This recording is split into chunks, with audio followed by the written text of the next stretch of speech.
Ya, ahí te están sumando los espectadores. Démosle un minuto para que se conecten y empezamos oficial. Son recién las 13:02, es como un sistema suizo este. Vamos atrasados incluso. Mucha puntualidad.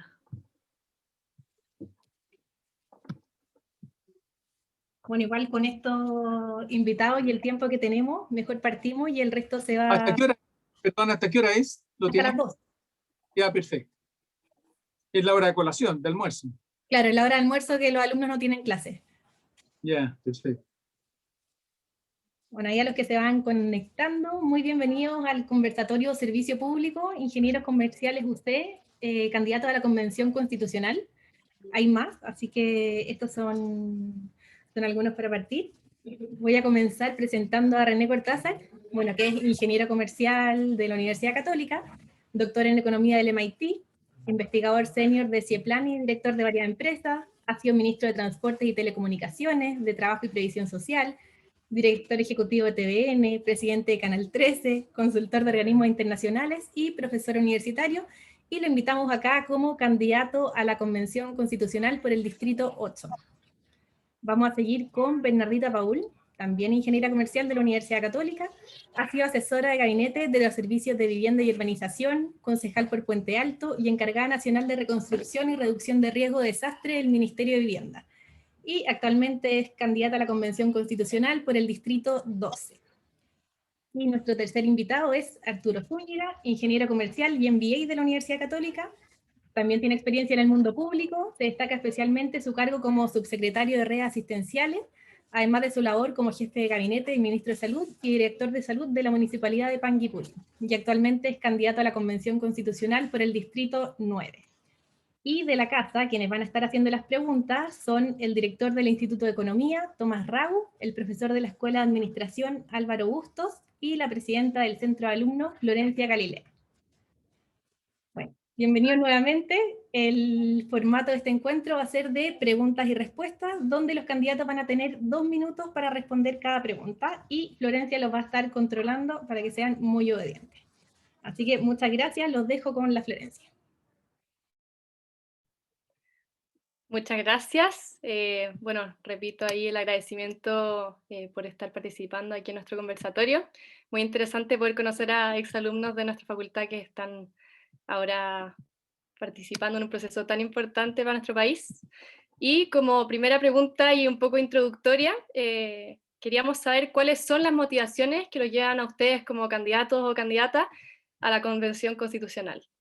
Para esto van a tener 2 minutos, como dijo la Mane, y comenzamos con Bernardita. Hola, muy buenas tardes a todos. Muchísimas gracias por la invitación. Al reunirme con ustedes me doy cuenta de lo vieja que estoy. Fui parte de la facultad, pero mi último año fue el 2009.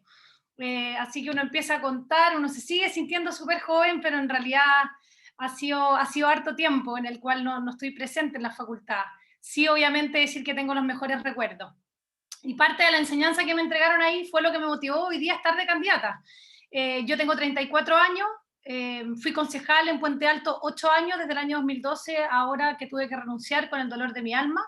Pertenezco a ese 80% de los chilenos que votamos a prueba el 25 de octubre, y ese día, en la noche, después de haber visto una fila de 10 cuadras de familias felices, esperanzadas en que vamos a escribir una nueva constitución, fue que tomé la decisión de no ir a la reelección como concejal, que era una carrera que yo tenía, entre comillas, estadísticamente bastante ganada, y tirarme a la piscina y ser candidata a constituyente por uno de los distritos más grandes de Chile. Quienes me conocen saben que soy de confianza, que escucho, que tengo capacidad de diálogo y que soy experta en temas de vivienda. Trabajé en el Servio Metropolitano, lo mencionaron, y actualmente trabajo en el ministerio directamente con el ministro Ward. A diferencia de otros candidatos de mi distrito, y esto ha sido muy positivo para mí porque me he gozado la campaña, la gente a mí me conoce en carne y hueso. Trabajé 8 años en diferentes villas, poblaciones, he estado en la casa de la gente. En el fondo no es que yo me tenga que llegar a presentar porque ellos ya me conocen, y eso es muy lindo. Y la propuesta que yo tengo es propuesta de ellos. Fueron 4.000 atenciones a personas en mi oficina, 1.000 visitas a terreno, 900 operativos sociales, ahora hicimos 150 cabildos en diferentes territorios, cumpliendo las medidas de salud, por supuesto. Entonces, la propuesta que yo tengo y que vamos a conversar en este debate nace de ellos. No es una propuesta mía, es una propuesta de ellos. Nacen también de las banderas sociales que se levantaron en el estallido, más derechos, más justicia y una democracia más transparente y participativa. Así que gracias nuevamente por esta invitación, para mí es un honor estar nuevamente en la facultad, y tremendos panelistas también los otros dos, así que muy contenta y felicitarlos a ambos, sobre todo a Arturo por todo lo que estuvo haciendo en esta pandemia que aún continúa. Muchas gracias. Vamos ahora con Arturo, 2 minutos. Bueno, primero agradecer a José Miguel Sánchez, al decano, por la invitación, y obviamente también saludar a René y a la Bernardita, que van también de candidato a constituyente. ¿Qué es lo que me motivó a mí de ser candidato a constituyente? Bueno, yo creo que habría que remontarse un poquito más atrás, y cuando yo salí de Ingeniería Comercial el año 2005, yo me puse a trabajar, como muchos de ustedes, en una institución bancaria, Banchile, en inversiones. Y al cabo de 3 años se me da una oportunidad de ir a vivir a una comuna del sur de nuestro país, a Panguipulli, como director de salud municipal. Yo tenía 27 años, de haber sido por ahí, el fines del 2008, principio del 2009.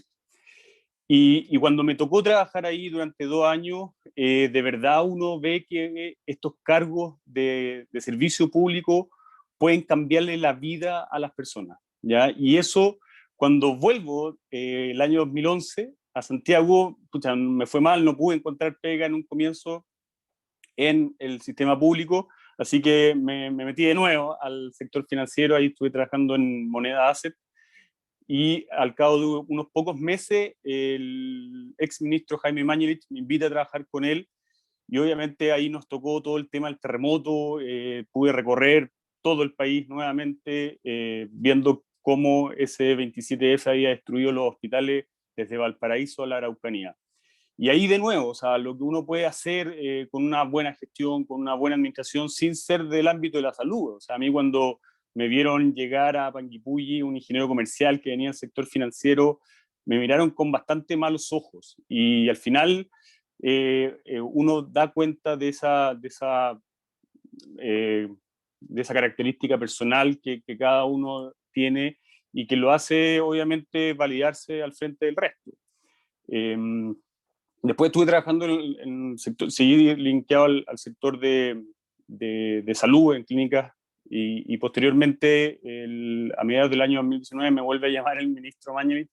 No sabía que iba a haber una pandemia, y me ofrece el cargo de subsecretario de redes asistenciales, que obviamente es un cargo que hasta el día de hoy tiene una cantidad de pega gigantesca, para poder darle una cama a quien lo necesitara, sin importar el carnet que llevara la billetera, si era FONASA o NISAPE. A nosotros lo único que nos importó era que tuviese una cama disponible. Y obviamente con este cargo también me tocó recorrer nuevamente desde Arica a Punta Arenas, todas las regiones de nuestro país, y ahí es donde uno ve las injusticias que todavía están en nuestro país. O sea, que una persona cotice toda su vida y al cabo de 40 años de trabajo reciba una mala jubilación, es algo injusto, ¿ya? Cuando una persona postula durante más de 10 años a un subsidio de vivienda y resulta que no lo recibe, obviamente eso produce sentimientos de injusticia, que estando en el servicio público uno puede hacer mucho más. Y eso es lo que me motiva a mí para ser candidato hoy día a la constituyente por el distrito 9 de Recoleta, Conchalí, Huechuraba, Independencia, Cerro Navia, Renca, Lo Prado y Quinta Normal. Muchas gracias. Vamos con René. Gracias, y agradezco la invitación a participar en esta conversación. Bueno, la verdad es que a mí el tema público siempre ha sido lo mío, en cierto sentido, a pesar que he estado en mucha actividad privada, pero desde que entré a estudiar economía en la Católica, el interés por la cual escogí la carrera y entré a Economía a la Católica era justamente porque me interesé en los temas públicos. Durante el periodo Pinochet, por supuesto, no pude participar en el Estado, yo era opositor y trabajé de un centro de estudio oponiéndonos a lo que fue ese periodo. Sin embargo, con la vuelta a la democracia sí he estado participando muy activamente en los temas públicos. Ahora, en este caso en particular, ¿por qué presentarse a una elección? Yo nunca me he presentado a una elección. Tengo 69 años y no me he presentado nunca en una elección, y es como una edad tardía, diría alguien, más de alguien, presentarse a esta edad a la primera elección en la vida. Y me presento por una razón que es la siguiente. Estoy convencido de que el país, desde hace ya bastantes años, ha ido sufriendo un deterioro creciente en su desarrollo, en su posibilidad de responder a las necesidades de la gente. De hecho, por algo las personas tienen una visión tan pesimista de su situación de empleo, de salarios, de salud, de educación, de seguridad, de delincuencia, de narcotráfico. Hay una visión muy pesimista. 3 de cada 4 personas hoy día dicen que estamos por un mal camino. Y yo creo que efectivamente hay un deterioro, y ese deterioro tiene su origen, a mi juicio, y podremos conversar de esto más adelante, en un deterioro de la política. Yo creo que ahí está la raíz por la cual se han ido deteriorando las reglas del juego, las instituciones que hacían posible el desarrollo. Y pienso de que con la nueva Constitución existe una oportunidad. No es seguro. Ni siquiera alguien podría decir que es probable, pero es posible. Existe una posibilidad de hacer una reforma política de fondo que cambie la situación en que estamos. Yo creo que es una posibilidad de volver a tener expectativas optimistas respecto al futuro de los chilenos. Hoy día estamos en un pesimismo muy grande. Es la posibilidad de tener respuestas efectivas para las necesidades de la gente hacia el futuro. Y en ese sentido enfrentamos una disyuntiva. Si la cosa sale mal, yo creo que vienen 30 años de mediocridad, de lo que tenemos hoy día y más. Si la cosa sale bien y es posible construir un acuerdo real que permita cambiar las reglas del juego esenciales en la política y hacer una reforma política de fondo, yo creo que podemos tener 30 años de progreso hacia adelante. En ese sentido hay una disyuntiva similar a la que se enfrentó en la transición a la democracia. El año 89 nadie tenía seguridad de lo que iba a pasar. Las transiciones de América Latina habían sido todas muy negativas y muy mal evaluadas por la gente. Todas. Y cuando se enfrentó la transición chilena había 2 alternativas. O que esto pudiera ser otra transición más fallida como había ocurrido en América Latina, o que pudiéramos dar un salto adelante. Las cosas se hicieron bien, no fue fácil, se hicieron bien y se dio un salto adelante. Yo creo que estamos nuevamente frente a la misma disyuntiva. Y en ese sentido siento que hay una responsabilidad crucial en este momento donde nos jugamos a fondo lo que pueda ocurrir en Chile en las próximas 3 décadas. Muchas gracias. Vamos con la pregunta de Tomás Rau.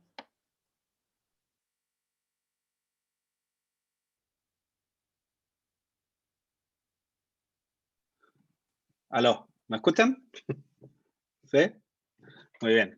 Bueno, agradecerles a todos la participación. En realidad es súper interesante que podamos tener esta conversación y voy a ir al grano directamente. Revisando las propuestas que subieron al CERVEL, veo distintas opiniones sobre el rol que tiene que tener el Estado y que ha salido mucho, ¿cierto?, en la discusión si se debe mantener este rol subsidiario o debiésemos cambiar hacia un Estado social de derecho. Entonces me gustaría que nos contaran su visión para los 3 candidatos a esta pregunta, de cuál es el rol del Estado y quizás agregarle una bajada si el principio de subsidiariedad y solidaridad son totalmente antagónicos o no, o pueden coexistir en una constitución. El orden de respuesta, Florencia, no sé si quieres que mantengamos el orden habitual, si les parece. Sí, sigamos con Bernardita. Yo ahí voy tomando los tiempos. Ok, por favor. Excelente. Oye, igual ojalá otras preguntas también vayamos rotando, porque para mí es súper interesante escuchar también la opinión del resto para poder ir complementando mis preguntas. Respecto al Estado solidario o subsidiario, yo la verdad es que creo que René lo dijo, hay un deterioro generalizado. Yo creo que estos dos conceptos están deteriorados, ambos dos. Y es por eso que yo propongo un Estado colaborativo, en el cual el hilo conductor sea la fraternidad. Todo mirado con fraternidad funciona de mejor manera, porque tanto los políticos como las empresas, como la sociedad civil, dejamos de mirarnos el ombligo y nos miramos unos a otros. Actualmente suceden dos cosas. Los ricos se hacen cargo de sí mismos y el Estado se hace cargo de los pobres. Es así como funciona de manera transversal en casi todos los servicios básicos. Y existen gravísimos abusos por parte de instituciones privadas y públicas, ambas financiadas con el dinero de todos los chilenos. El mercado demostró que no se regula solo y que si no hay supervisión intensa se generan muchos abusos que son parte del gran problema que tenemos hoy día. Al igual que René, creo que estamos en un momento de quiebre, que tenemos que hacer las cosas bien, porque si las hacemos mal, podrían haber graves consecuencias.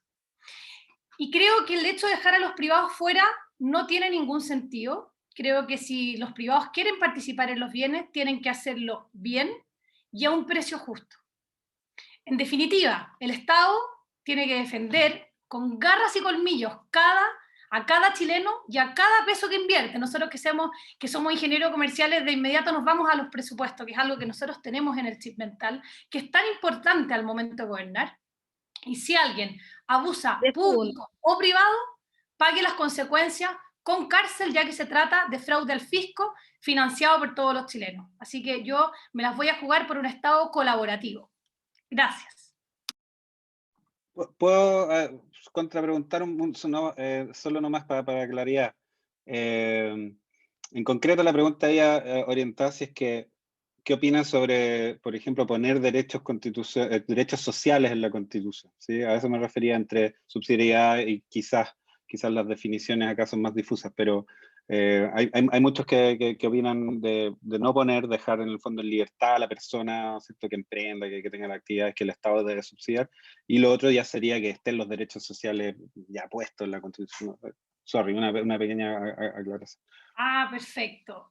No, de todas formas, hay derechos que tienen que quedar garantizados. Tenemos ciudadanos que son tremendamente vulnerables y necesitamos una constitución que los proteja.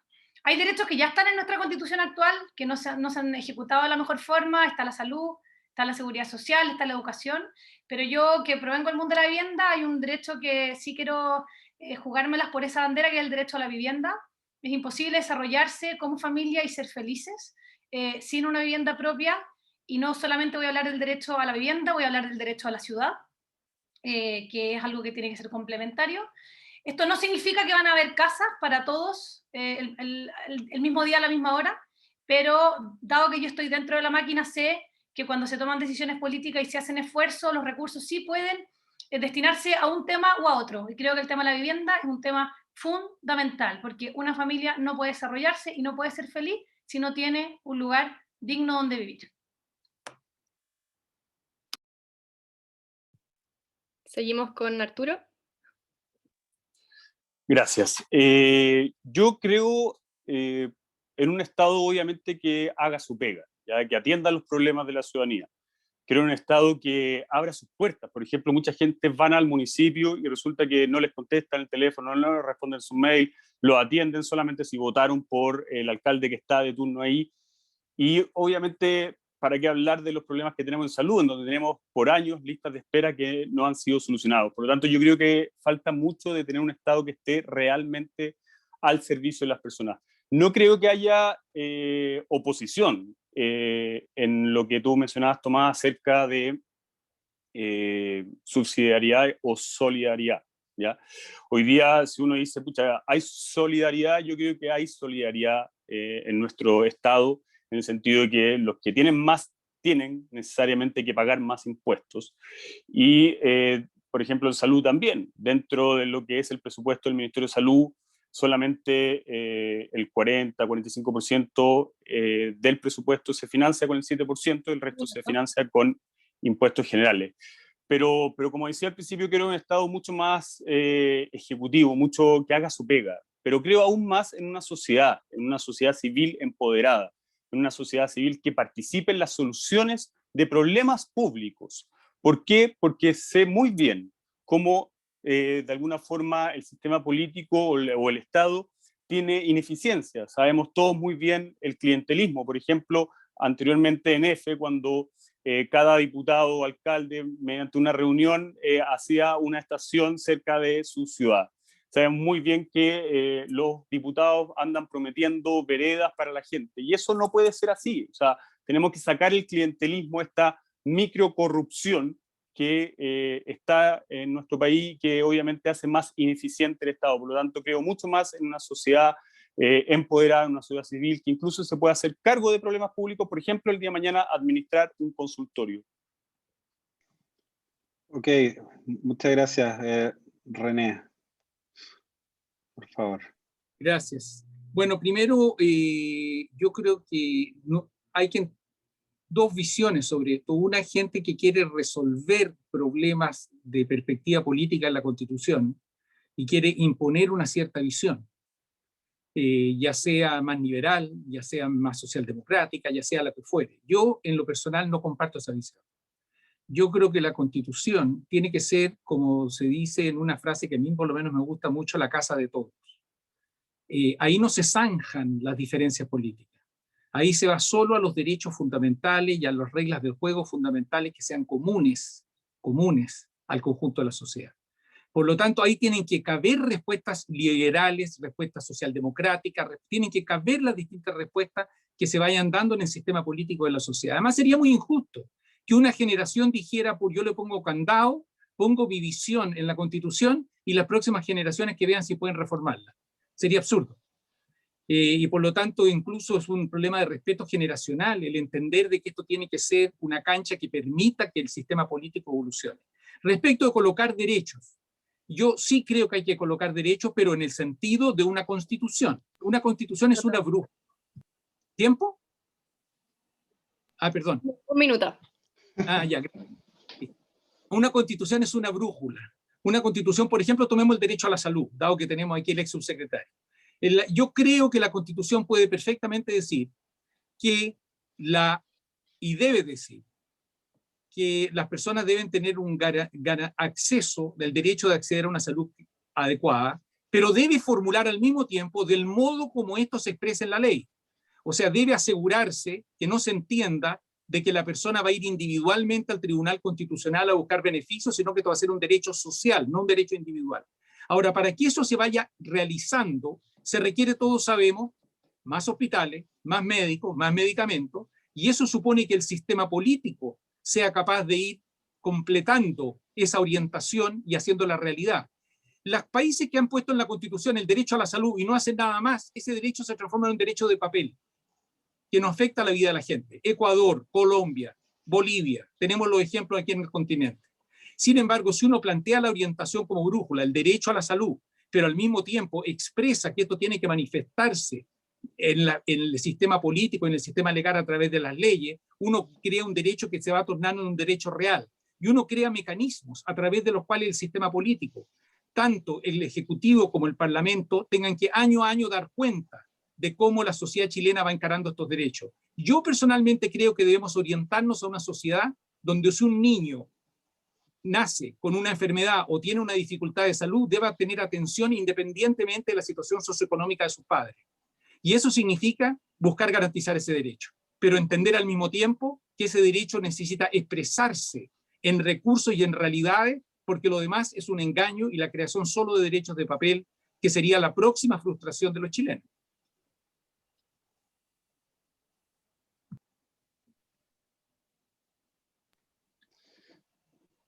Bien, creo que es mi turno. Sí, no sé, pensé que Florencia iba a la pasada.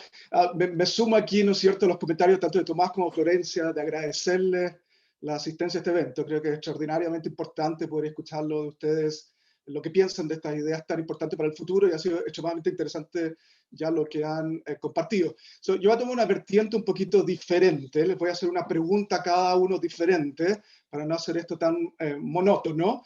Y me nutro yo un poquito más de mis experiencias participando de convenciones y conferencias de especialistas en el mundo en temas de constitución. Estoy hablando de constitutional law y judicial politics. de tal manera que la gente que se dedica a esto divide típicamente la Constitución en tres partes, ¿no es cierto? Derechos fundamentales, sistema político, instituciones, más todos los mecanismos de reforma y otros. Probablemente no estoy diciendo nada nuevo a ustedes, pero voy a hacer una pregunta de cada una de estas partes a cada uno aleatoriamente, ¿no? A nadie que se sienta perseguido o algo por el estilo.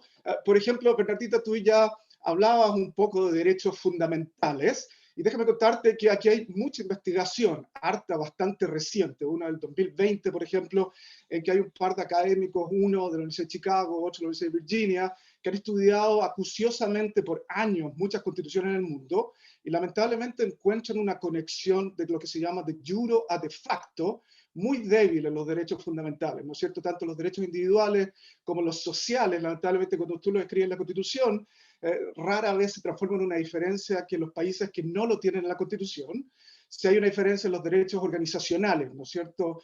Todo lo que tiene que ver con religión, lo que tiene que ver con prensa, etcétera, etcétera. Entonces te pregunto a ti, ¿qué derechos que no están hoy en día, tal vez en el artículo 19 de la Constitución, tú agregarías, pero teniendo presente esta forma de tratar de hacerlos una realidad, ¿no es cierto? Explayarte un poquito más, dijiste vivienda, déjame hacer el resto de las preguntas para que el resto tú puedas estar pensando y por mientras voy haciéndolo al resto. René hablaba de que tenemos una crisis política, ¿no es cierto? Y creo que no puedo estar más en acuerdo con esa apreciación. Déjame preguntarte sobre el sistema político, ¿no es cierto? Chile tiene un sistema presidencialista muy, muy fuerte, ¿no es cierto? Si uno va al Comparative Constitutional Project de la Universidad de Chicago, Tom Ginsburg pone a Chile de 1 a 7 con un 6. Si uno ve el caso de Estados Unidos es un 1, y hay muchos entonces que están sugiriendo tal vez deberíamos movernos a un sistema más mixto, pero vamos a tener un primer ministro. ¿Hasta dónde queremos llegar? ¿Estamos preparados históricamente? ¿Qué se puede lograr con eso?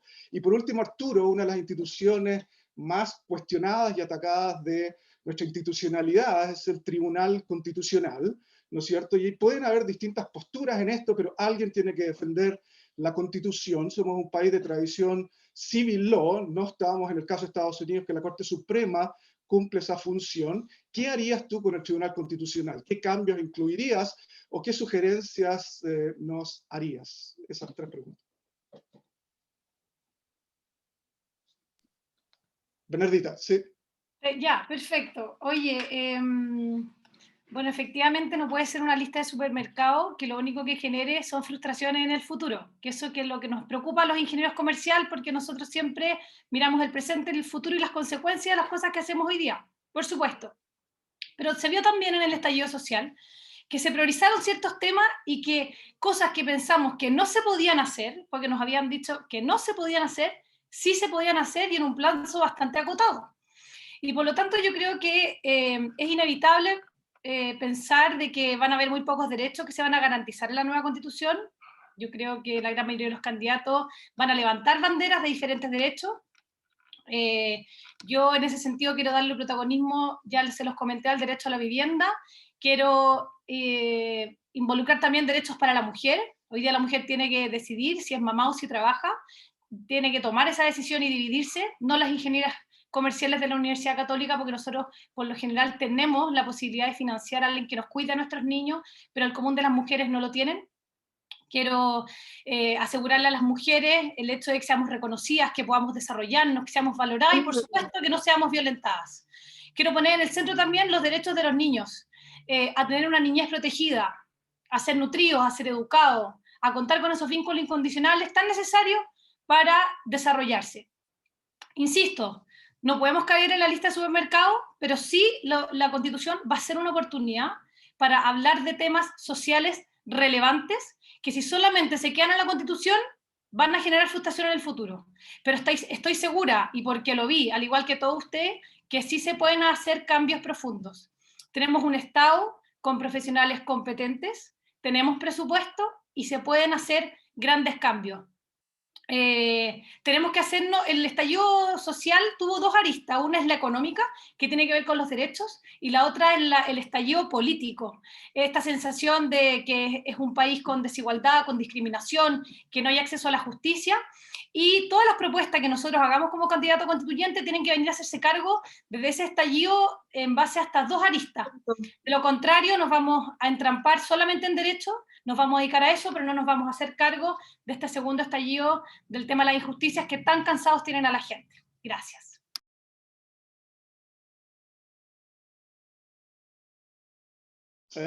René, solo para no consumir el tiempo, podría hacer algunas preguntas, pero prefiero que nos vamos moviendo con las formuladas. Perfecto. Respecto del sistema político, yo personalmente, voy a ser breve en esto, el sistema político, para mencionar la reforma que me parece más central. A mí la reforma que me parece central es la reforma electoral, no es el cambio de sistema político.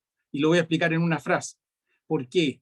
Nosotros tenemos hoy día, para hacerlo simple, en el Congreso, en la Cámara de Diputados, 15 partidos políticos distintos.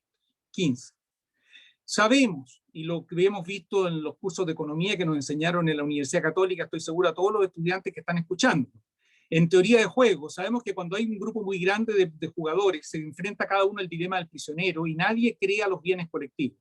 Que cuando hay 15 partidos a cargo de hacer las reglas de juego de calidad, todos saben que no son indispensables, todos saben que cada vez que hay una reforma importante hay gente que se opone y por lo tanto pagan un costo político a veces de aprobarla y por lo tanto todos dejan que el resto haga la reforma y nadie la hace y por lo tanto el país se estanca y se deteriora como ha ocurrido ahora. Cuando uno tiene un sistema político con dos o tres coaliciones políticas, en vez de 15 partidos separados, es posible, y sabemos también que es posible en ese caso construir acuerdos y lograr entendimiento para resolver los problemas. Nuestro problema esencial es un fraccionamiento y polarización del sistema político. Podemos elegir el presidente que queramos a fin de año. No sabemos quién va a salir, pero sí sabemos una cosa, que no va a poder gobernar bien. Eso sí ya lo sabemos ahora. Y por lo tanto, la Convención Constitucional es el lugar donde se puede hacer esta reforma política. Esta reforma política no se puede hacer en el Congreso porque los intereses de los mismos parlamentarios lo van a impedir. Sí se puede hacer en la Convención Constituyente. Es la oportunidad de cambiar la estructura, entrar a picar, como dicen los gaffiters, no maquillaje, entrar a picar en el sistema político chileno. Yo estoy convencido que si se hiciera esta reforma política, las causas del estancamiento, las causas del deterioro que hemos visto en salud, educación y otras áreas, las revertiríamos al tener un sistema de gobierno que sea capaz de hacerlo. Termino con una frase. Podemos poner lo que queramos en la Constitución. Hoy día dice, por ejemplo, que tenemos derecho a un medio ambiente libre de contaminación. Lo dice hoy día. ¿Por qué no existe? Porque el sistema político no ha sido capaz de traducir esto en reglas del juego reales para que eso sea una verdad y no sea un derecho de papel. Por lo tanto, todo lo que hagamos a nivel de la Constitución está muy bien. Garantizar derechos básicos está muy bien, pero ligándolo a una reforma política que haga que esto no sean derechos de papel, sino que sean respuestas reales. Hoy podemos dar el giro, pasar del pesimismo y la mediocridad en que estamos a una situación de expectativa como la que tuvimos luego de la transición a la democracia. Pero eso supone una reforma política de fondo y esa me parece a mí es una de las tareas centrales de una nueva Constitución. Déjame hacer solamente una observación solamente, porque todo lo que tú dices, la mayoría, no hace mucho sentido, ¿cierto? Efectivamente, a veces un problema puede tener más de una solución. Tú dices, hay un fragmentamiento político, venimos ya de un sistema, ¿no es cierto?, que era mucho más consolidado, de dos bloques que se transformó en esta fragmentación. Estoy de acuerdo que tal vez eso puede generar esta inestabilidad, pero hay otras personas, no necesariamente quien habla, quienes están propugnando esta lógica en que hay un mejor alineamiento entre el Poder Ejecutivo y el Legislativo. Yo sé que tú vas al origen, ¿no es cierto?, que tal vez si hubiese menos atomización y dispersión se lo podría lograr naturalmente, pero otra es sencillamente estos sistemas parlamentarios o semi, donde tú vas rotando porque existe un alineamiento. No te estoy diciendo lo que yo pienso, solamente me interesa saber lo que tú piensas respecto a esas propuestas.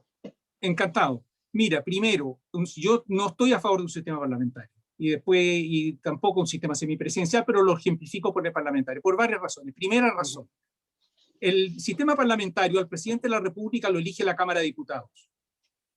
Yo creo que no se ha dicho con claridad, pero yo sí lo he preguntado con mucha claridad en los 4 meses o 3 meses de campaña que llevo, y todavía me falta encontrar una familia, me falta encontrar la primera, que me diga que está de acuerdo en que el presidente lo elija la Cámara de Diputados y no ellos. Todavía no encuentro la primera. Sin embargo, todos los cientistas políticos y los dirigentes de partido insisten en que hay que moverse en un sistema parlamentario. La gente no quiere eso, la gente quiere votar por su presidente. Segundo, cuando un sistema parlamentario está constituido por 2 bloques, puede ser estable. Ejemplo, Alemania tuvo 15 años a la Angela Merkel. Ejemplo, Reino Unido tuvo 11 años a la Margaret Thatcher. Cuando un sistema está constituido por un sistema multipartidario, y eso no va a cambiar, porque tenemos una tradición multipartidaria, lo que vamos a hacer es incitar bloques, pero no va a desaparecer el multipartidismo. El partido marginal tiene derecho a veto y por lo tanto puede, si se retira de una coalición, hacer caer el gobierno. Italia, Israel de los últimos años, revisen cuántos gobiernos en promedio por año tienen. ¿Queremos esa inestabilidad para Chile? ¿Queremos que si la coalición sube, el partido chiquitito con 4% puede hacer caer el gobierno en cualquier momento? ¿Que un gobierno cuando sume no tenga un horizonte de 4 años, sino que puede ser de 6 meses? ¿Que esté permanentemente bajo la amenaza del socio más chico de la coalición, de decir, si tú no me das A, B y C, yo me retiro y caes? Entonces yo no estoy de acuerdo con un sistema parlamentario y creo que hay que perfeccionar un sistema presidencial. Muchas gracias, René. Pasemos a Arturo para respetar su tiempo. Muchas gracias. Bueno, a mí me tocó la pregunta más fome, así que yo igual voy a meter en no la escogí otras con preguntas. intención, fue aleatorio. No hay problema, no hay problema, Álvaro. Yo creo que el Tribunal Constitucional tiene que mantenerse, sobre todo con un Congreso como el que tenemos hoy día, en donde muchos de nuestros parlamentarios no cumplen el mandato de la ciudadanía, que es la Constitución. Por lo tanto, obviamente tenemos que seguir manteniendo un Tribunal Constitucional. Puede que tengamos que hacerle mejora en cuanto a cómo se denominan sus integrantes para que no termine siendo algo como lo que tenemos hoy día, que se mueve más políticamente entre quién elige al siguiente que va a reemplazar. Pero me quiero detener más en lo que propuso René, que coincido, yo creo que en todo lo que él menciona. Nuestro sistema de proporcional de elección de parlamentarios, ¿qué es lo que hace que le hablemos al 7%? Al igual que el día de hoy. O sea, nosotros estamos bajo la misma lógica. Le hablamos un 7%, un 5%, porque con eso basta para ser elegido. Y el otro ejemplo, que es la contrapropuesta, son los alcaldes. Los alcaldes hoy día son los mejor evaluados. ¿Por qué? Porque los alcaldes tienen que ser elegidos por la mayoría. Y ellos le hablan a la gran población que tienen de sus vecinos. Entonces, ¿qué es lo que logran? Un discurso mucho más unificador, mucho más agrupador. Es lo mismo que pasa con los presidentes cuando son elegidos. ¿Por qué? Porque son elegidos bajo un sistema de uninominal. Y obviamente, ojalá que podamos aspirar a eso. O sea, la Constitución tiene que sacar estos intereses creados que tiene nuestro Congreso Nacional y que obviamente no van a querer un cambio. Y yo creo que es la oportunidad, como dice René, de poder de alguna forma alinear tanto el programa de gobierno que fue elegido, que puede ser de izquierda o de derecha. La Constitución tiene que permitir que gobierne un presidente de izquierda o de derecha, con las votaciones de los congresos, es decir, que los programas de gobierno se ejecuten. ¿Hace cuántos años? 16 años, 15 años, que vemos que los programas de gobierno de los distintos presidentes no se ejecutan, ya han provocado esta desazón de la ciudadanía en no ver efectuado, ejecutado por el programa de gobierno por el cual ellos fueron a votar cada 4 años. Gracias. Bueno, vamos a la siguiente pregunta, también cambiando un poco de tema. Una de las grandes críticas que se le hace al aparato estatal es que las decisiones se toman de forma muy centralizada y que muchas veces no se considera la realidad existente en cada una de las regiones. Y por eso mismo, distintos sectores han propuesto una mayor descentralización en una nueva constitución. ¿Apoyan ustedes la idea de avanzar hacia un Estado federal o mantener la actual forma de Estado?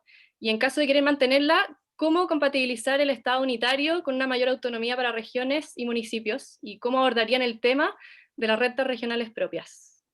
Para esto comenzamos con René. Gracias. No, yo no creo en un sistema federal para Chile. En general, yo no creo en estos descubrimientos de cambiar la institucionalidad completa de un país que tiene raíces históricas y saltársela y decir ahora vamos a hacerlo en un pizarrón. Yo creo que los experimentos de pizarrón en Chile en general han funcionado muy mal. A mí me tocó estar a cargo de un experimento de pizarrón, que fue el Transantiago, que cuando se produjo la crisis tuve que hacerme cargo por 3 años. Y les puedo garantizar que cuando las cosas se inventan en un pizarrón y no tiene que ver con la realidad profunda de un país y con la historia de un país, esas cosas no funcionan. Y por eso cuando yo digo que los chilenos no van a querer dejar de elegir al presidente, es porque tienen 2 siglos eligiendo al presidente. Y no es cuestión de decirle, y ahora lo van a elegir los diputados, que es el órgano peor evaluado que ellos tienen. Y también en esto de federalismo, Chile no es un país federal. Argentina es federal. Brasil es federal, Estados Unidos es federal, tienen historia, tienen raíces, tienen cultura. Nosotros somos un país unitario. Ahora, ser un país unitario, no federal, no significa que no descentralicemos. Yo no tengo duda que hay que avanzar muy fuerte en la descentralización. Yo no tengo duda que hay muchas decisiones que hay que trasladar a las regiones, que la información no está a nivel central y por lo tanto la decisión a nivel central no es eficaz. Y por lo tanto, pero hay que distinguir, hay que hacerlo sin ideologismo, hay que hacerlo buscando soluciones que respondan a las necesidades de las personas. Las personas no viven en este mundo ideologizado en que se da parte del debate político chileno. Las personas están preocupadas y angustiadas con tener expectativas hacia adelante. Por ejemplo, yo no tengo duda que áreas de obras públicas, de vivienda, áreas de muchas áreas de transporte, hay que descentralizar, que las decisiones no pueden seguir tomándose en Santiago, hay que trasladar poder, pero no a transformar esto en una nueva solución de pizarrón. Ahora vamos a transformar a Chile en un país federal. Eso realmente no tiene manilla. Eso realmente uno no puede jugar con los países. Uno tiene que hacer cambios de verdad, de fondo, pero resguardando raíces, reconociendo historia, reconociendo la evolución de las instituciones. Entonces yo creo que hay que ir a la descentralización, sí. Y creo que un buen ejemplo es lo que ha ocurrido en los municipios. En los municipios se han hecho avances muy importantes. Termino el tema. Los municipios se hicieron avances muy importantes y la gente lo reconoce. Acercaron soluciones de problemas a la gente que no hubieran sido posibles a nivel central. Y tenemos muchos casos de éxito, también tenemos problemas, pero muchos casos de soluciones exitosas a nivel municipal. Lo mismo hay que aproximar el tema de regional.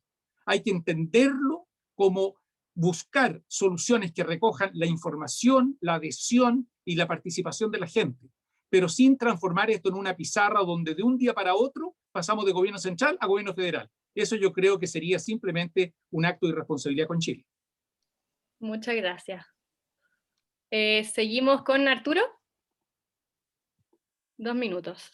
Ok, bueno, yo creo que el título de descentralización de alguna forma no es el adecuado en el sentido de que nosotros necesitamos una constitución más localista, ¿ya? Y va en la línea que terminó su respuesta René, de darle más atribuciones, más responsabilidades a los municipios, es decir, de lo que hoy día se hace a nivel central, ojalá hacerlo a nivel regional. De lo que hoy día se hace a nivel regional, ojalá pasarlo a nivel municipal, incluso pudiendo llegar aún más allá a través de darle más responsabilidades a las dirigencias vecinales, que hoy día lo único que ellos hacen es emitir certificados de residencia y creo que pudiesen tener una mucho mayor participación, ¿ya? Obviamente, al darle más responsabilidades, hoy día estamos hablando que el 15% del presupuesto de la nación se va a los municipios, pudiendo llegar al 30%, que es el promedio de la OECD. Tiene que haber muchísimo mayor control, o sea, mucha auditoría interna, mucha contraloría, ojalá, hoy día nosotros tenemos contralorías regionales, pero mucha contraloría a nivel municipal, porque sabemos que desde los municipios obviamente no están las capacidades humanas hoy día para recibir esta avalancha, si es que lleguemos a proponerla, y que yo coincido, van a poder entregar soluciones más rápidas a los vecinos, más atingentes, es decir, que al vecino que se rompió el techo le llegue y no le llegue al vecino, que el vecino después va a salir a vendiendo el zinc. Entonces necesitamos obviamente dotar de las competencias humanas, pero también dotar de mucho control y auditoría a los municipios. ¿Y por qué? Porque si logramos tener una constitución más localista, donde damos estas soluciones, vamos a participar más, ¿ya? El vecino va a saber cuáles son las cosas que dependen o no dependen del alcalde, participando, por ejemplo, en plebiscito. Hoy día la Constitución lo permite, pero muy pocos alcaldes han utilizado esa herramienta. Entonces, favorecer eso para que el día de mañana, ojalá, si un alcalde dijo que iba a preponderar más la salud y la educación, resulta que el presupuesto municipal no lo hace, bueno, que ese presupuesto municipal se someta a un plebiscito y que obviamente si la mayor cantidad de gente lo votó, obviamente ese presupuesto tiene que venir con recursos para salud, para educación. Muchas gracias. Justo en el tiempo. Vamos con Bernardita. Quisiera sumar algunos datos más. Arturo comentó que el porcentaje de recursos que se dan a las municipalidades, no escuché bien el número, yo sé que se acerca a un 15 y no es más que eso. Y además está bastante mal distribuido. Si ustedes dividen, yo siempre vuelvo a Puente Alto porque es donde yo trabajé como concejal, Nosotros contábamos con 96.000 pesos por persona anual, ese era nuestro presupuesto, y si uno revisa los números de otras municipalidades, superan incluso el 1.000.000 de pesos. Entonces ahí también hay otro tema que es importante revisarlo y revisarlo pronto, porque uno escucha alcaldes hace años en los matinales, mira, han tocado todas las puertas y hay cosas que todavía siguen, no tienen sentido. O sea, yo de verdad creo que no hay cómo explicar esa diferencia de recursos entre comunas que tienen mucha gente pobre y comunas que no tienen a ninguna persona en estado de pobreza. Me sumo a lo que dice René, creo que cambiar de un día para otro hacia un estado federal sería una locura. No va a funcionar, pero sí creo que es algo que tenemos que pensarlo y mirarlo hacia futuro. El hecho de que se elijan gobernadores regionales en esta elección ya es dar un primer paso. Hoy día la centralización en este país es absolutamente ridícula. Yo la veo desde la municipalidad para tapar un hoyo o para poner un semáforo, había que pedirle permiso al Serviu. O sea, ya había una centralización desde las municipalidades hacia el gobierno de la región. Y desde el Ministerio de Vivienda les puedo contar que si hay una mamá en Chiloé con 5 niños que no tiene dónde vivir, el servicio de allá tiene que preguntarle al ministro de Vivienda si puede otorgarle un subsidio, y ese trámite se demora aproximadamente 2 meses, si es que todo sale bien. Las regiones están cansadas, está todo en Santiago, a mí me toca contratar, buscar profesionales en las regiones, y de verdad que no es fácil.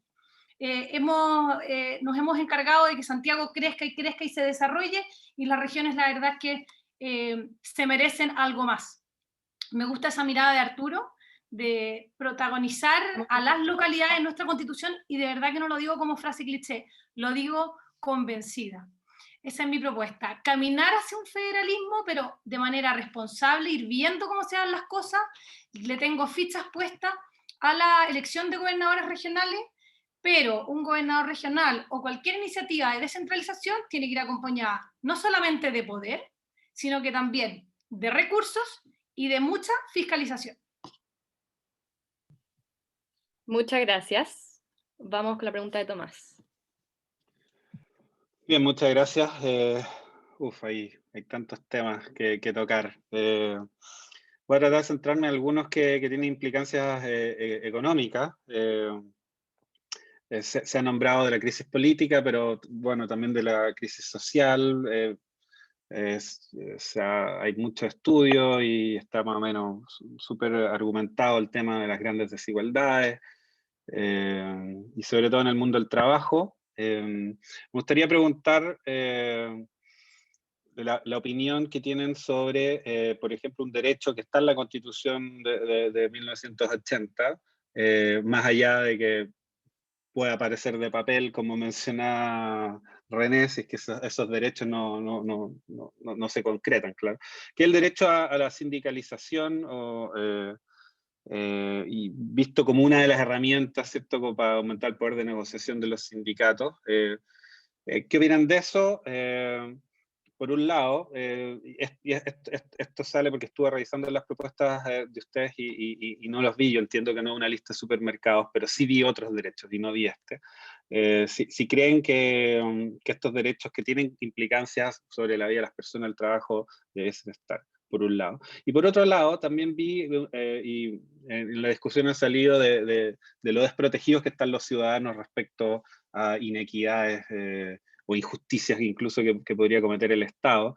Entonces, en el caso, Bernardita, tú propones una defensoría del ciudadano, si pudieras elaborar un poco con eso, respecto a eso, y también sobre las autonomías. Yo sé que una pregunta me afome, pero bueno, se ha discutido mucho sobre la autonomía del Banco Central, pero también hay otras autonomías propuestas, como el Servicio de Impuesto Interno, etcétera. Entonces, me gustaría como que abordáramos estos temas que tienen implicancias como también en la economía y en la vida de las personas. Bueno, para cambiar el orden, René, ¿te parece partir? Muchas gracias. A ver, primero sobre lo del derecho a sindicalización, eso está hoy día, que hay un derecho a sindicalización a nivel de las empresas, y yo personalmente estoy 100% de acuerdo con eso. Yo creo que los trabajadores tienen que tener derecho a formar sus sindicatos y sus asociaciones. Y creo que eso tiene una lógica en una sociedad plural y democrática, y no me parece que sobre eso debiera haber mayor discusión. Yo creo que ese es un tema va a ser un tema pacífico, en el sentido de que va a ser un tema donde va a haber muchas coincidencias. El segundo tema que plantea Tomás, a mí me parece que es un tema que va a ser más discutido, debiera ser más discutido, y a mí me parece central. O sea, yo creo que nosotros necesitamos crear algunos órganos autónomos que cumplan un papel en el sistema económico y político chileno. Tal como se creó el Consejo del Banco Central, siguiendo el mismo esquema de Consejo del Banco Central, que es un órgano estatal, no gubernamental, en el sentido que tiene en su consejo a representantes de todo el sistema político y busca, por lo tanto, ser representante del Estado más que del gobierno. Yo personalmente creo que eso debiera extenderse a otras áreas. Para mí, un área que me interesa particularmente es la siguiente. Nosotros tenemos año a año miles de millones de dólares, literalmente, que gastamos en distintos programas de la ley de presupuesto. Miles. Y normalmente los programas se aprueban y nunca más se discuten. El programa puede ser un programa que sea bueno, o puede que sea un programa que no funcione, y sigue con vida hacia adelante. ¿Por qué? Porque normalmente ya tiene un montón de gente contratada, hay empresas y ONG que les prestan servicio, por lo tanto hay una serie de intereses en que el programa sigue y el programa continúa, más allá de que no haya cumplido su objetivo para el cual fue creado. Y no hay forma de revisar esto de un modo que sea convincente tanto para gobierno como para oposición, y que permita reevaluar lo que estamos haciendo. Yo estoy convencido que tenemos capas y capas de programas que no están cumpliendo sus objetivos. Y por lo tanto, lo que yo propongo es crear un órgano equivalente al del Banco Central, autónomo, plural, que le dé confianza a todos los sectores, cuya única misión y función es evaluar técnicamente los distintos programas para ver si ellos están cumpliendo con los objetivos declarados, sí o no. Y si lo están haciendo con el uso de recursos que se dijeron que iban a ocurrir, sí o no. Y si lo están haciendo en forma eficaz o en forma ineficaz. ¿Un minuto o estoy en el tiempo? No, en el tiempo. Ya, se pasó el minuto. ¿Eficaz o no eficaz?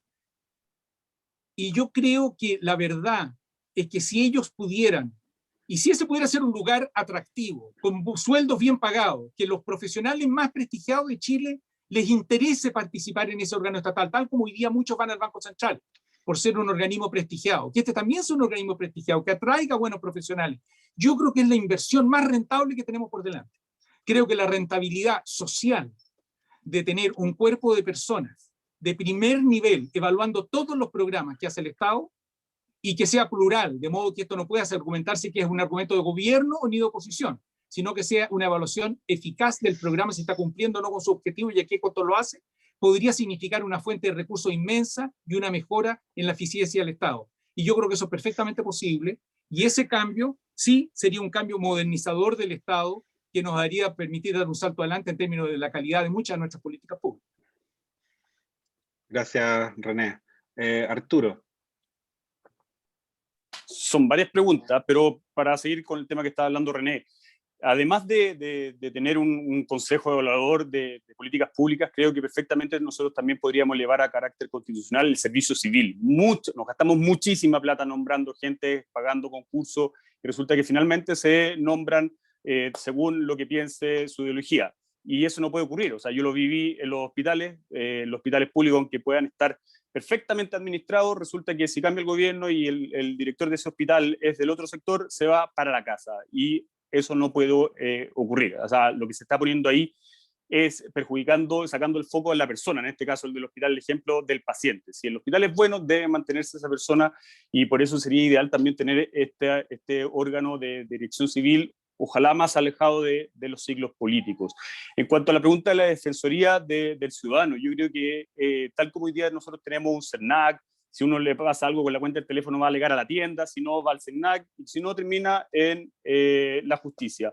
Hoy día si el servicio civil se da a paro, si los profesores se dan a paro, resulta que nosotros como ciudadanos no le podemos alegar a nadie. Y eso no puede ser. O sea, la Constitución está hecha para defendernos del Estado, y por lo tanto perfectamente en la Constitución podríamos poner algo como lo que planteaba Bernardita.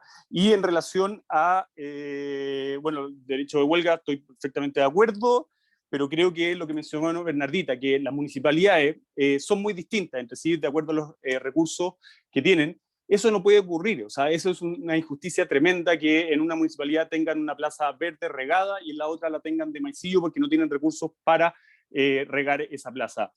¿A qué me refiero? A que tal como un hospital público es similar, puede que no sea del mejor nivel, pero es similar en todo nuestro país, los servicios públicos como las municipalidades debiesen entregar los mismos servicios o relativamente de similar nivel. ¿Por qué? Porque es un servicio público que está al servicio de la ciudadanía. Eso. Muchas gracias, Arturo. Bernardita. Respecto al tema de los sindicatos, nosotros como ingenieros comerciales le tenemos como miedo a los sindicatos.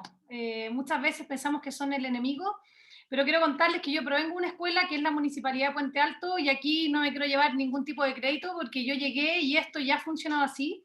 El sindicato de esa municipalidad es parte de la institución y parte protagonista y he visto que en toda la toma de decisiones ellos sí son incluidos y al momento que tenemos alguna crisis, alguna catástrofe, alguna emergencia, son ellos los primeros en ponerse la camiseta municipal y hacer todo lo que sea necesario para poder seguir cumpliendo nuestro rol como Municipalidad de Puente Alto.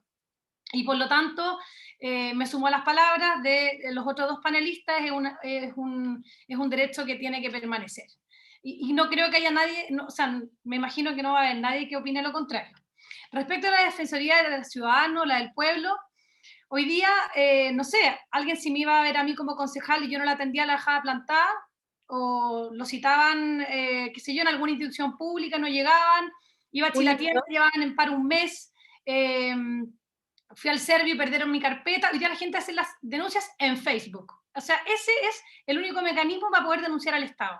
No me refiero solamente a la típica imagen del carabinero con el joven, me refiero a abusos diarios que son muy cansadores para nosotros los ciudadanos, y creo que tiene que ser una institución autónoma, por supuesto, sin colores políticos, contar con plazos acotados de respuesta, tal como es la Contraloría, porque si no, o sea, en el fondo te tienen que responder y en 15 días, un mes, no sé, tal como lo hace el CERNAC, y que no sea reactiva, que en el fondo vele porque el Estado cumpla los derechos, nuestros derechos, de manera también antes de que las cosas sucedan y no como se hace actualmente, por ejemplo, en el Instituto Nacional de Derechos Humanos, que uno está politizado y dos actúa solamente de manera reactiva. Eso.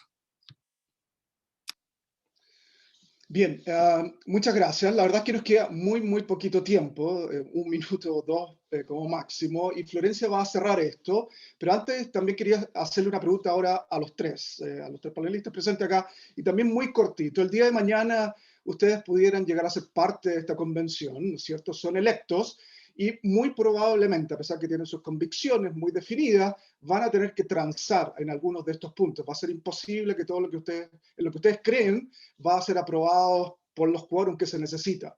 ¿En qué puntos, unos 2 o 3, esto no es cantidad, es calidad, qué puntos se les vienen primero a la mente, creen ustedes son fundamentales y no estarían dispuestos a transar?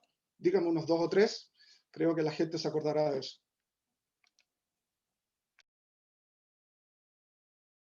El orden no lo he mencionado. Bernardita, comencemos por ti, que te han tirado siempre la cola, así que parto por ti. Bueno, yo siempre me estoy imaginando, uno sueña con salir electa y estar el próximo año sentada en esa mesa, y hay una bandera que no voy a soltar, aunque me muera con las botas puestas, que es el derecho a la vida. Yo estoy convencida de que lo que está dentro del vientre materno es un ser humano, desde el momento en que es concebido, que tiene una carga genética diferente a la de su padre y a la de su madre, y que por lo tanto es una persona, tiene dignidad y hay que defender la vida de ese ser humano. Así que pase lo que pase, me van a ver, no va a ser fácil, vamos a ser minoría, pero ahí estaré defendiendo la vida. Gracias. Arturo. Yo creo que, ojalá que no ocurra, pero lo que me dice Bernardita que debiesen no ser minoría, no lo creo así. O sea, una constitución tiene como primera misión resguardar los derechos que tenemos por ser personas. Ya nosotros hacemos un mandato a los políticos para que ellos administren un país, pero obviamente respetándonos primero como personas. Y en ese sentido coincido, el derecho a la vida debe ser un derecho que se tiene que mantener en la Constitución y ojalá reforzar aún más, agregando también el respeto por los derechos humanos.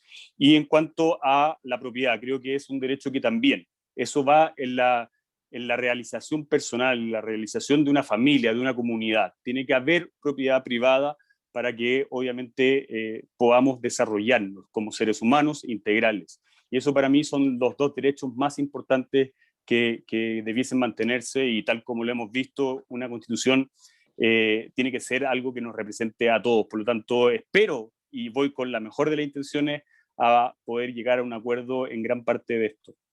Muchas gracias. Y René, por favor.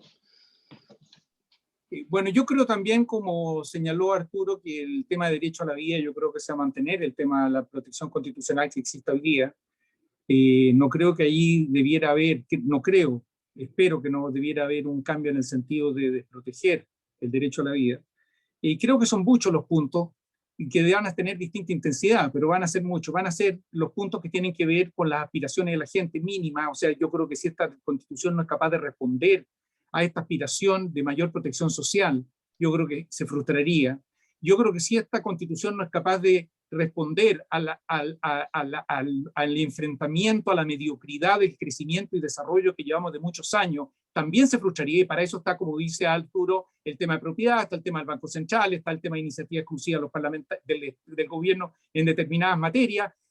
Son varias las áreas en las cuales hay temas donde uno cree que para que esto dé un salto adelante es clave mantener o cambiar ciertos aspectos centrales. Pero yo el foco, como lo he argumentado aquí, de atención, si a mí me dijeran, usted tiene la posibilidad de afectar un artículo, le vamos a dar uno solo, en consideración a su edad, en consideración, en fin, le vamos a dar un solo artículo para tocar. Yo el artículo que tocaría, si me lo dejaran redactar, sería hacer una reforma electoral que cambie y que entre a picar en el sistema político y que nos cambie la forma de crear las otras reglas del juego, la fiscal, la monetaria, todas las demás que surgen del sistema político. Porque me parece que eso es atacar la raíz de donde va a venir luego la respuesta a las distintas áreas. Gracias. Florencia, te dejo la palabra.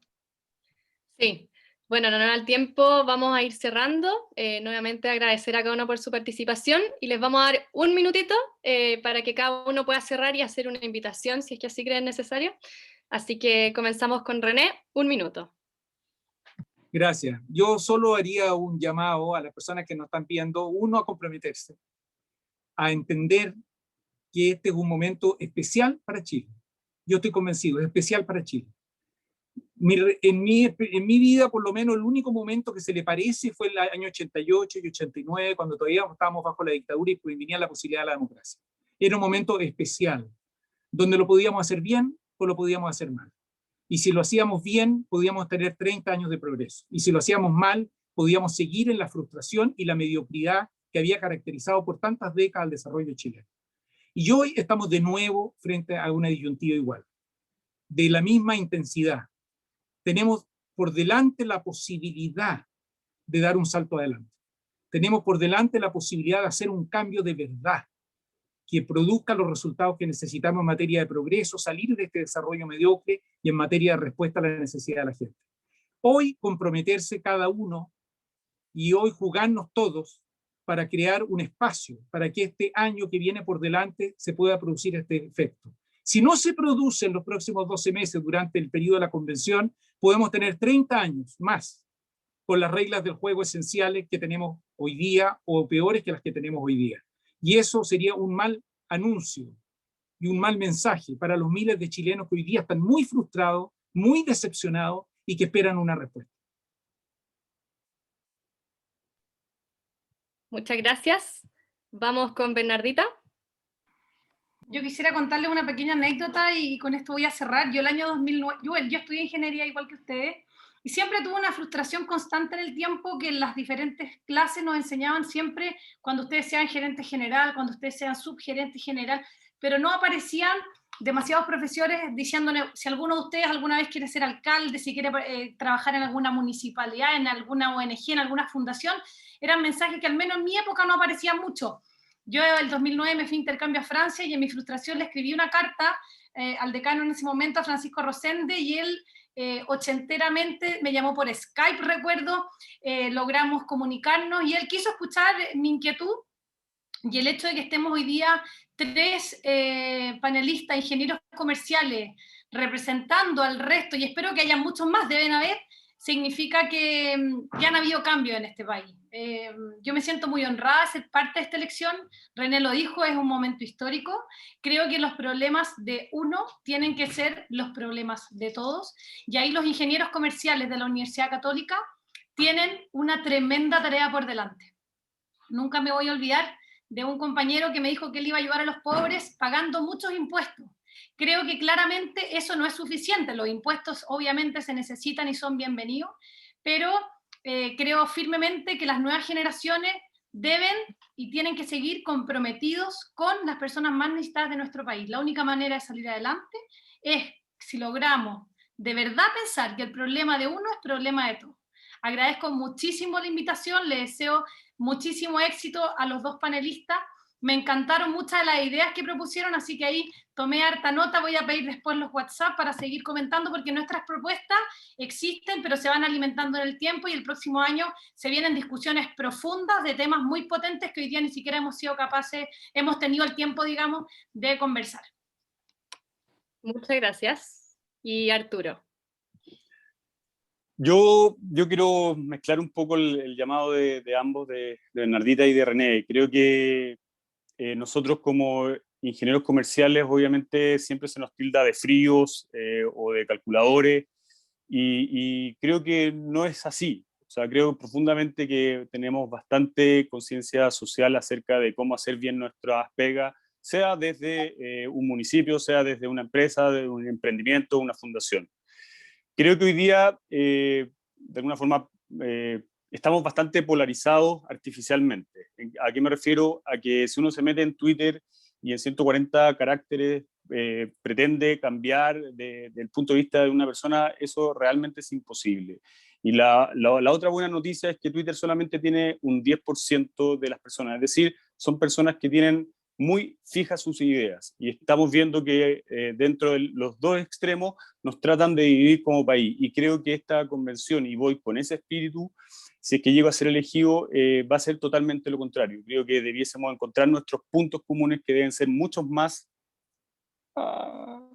se me acabó, ahí sí, que dicen ser muchos más de los que tenemos acá, lo hemos visto, donde coincidimos bastante. Obviamente no es una muestra muy representativa, pero creo que sí está en todos los constituyentes una ambición de poder llegar a esos acuerdos y mejorarle el futuro a nuestros hijos, a nuestro país.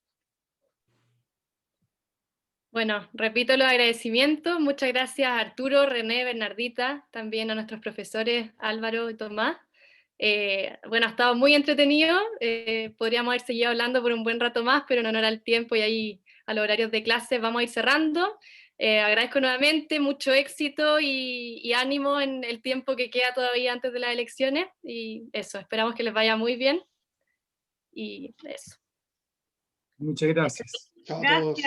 Ojalá tengamos elecciones, hay que partir por ahí. Sí. Chao, que estén bien. Cuídense. Mucha suerte. Muchas gracias. Chao, René.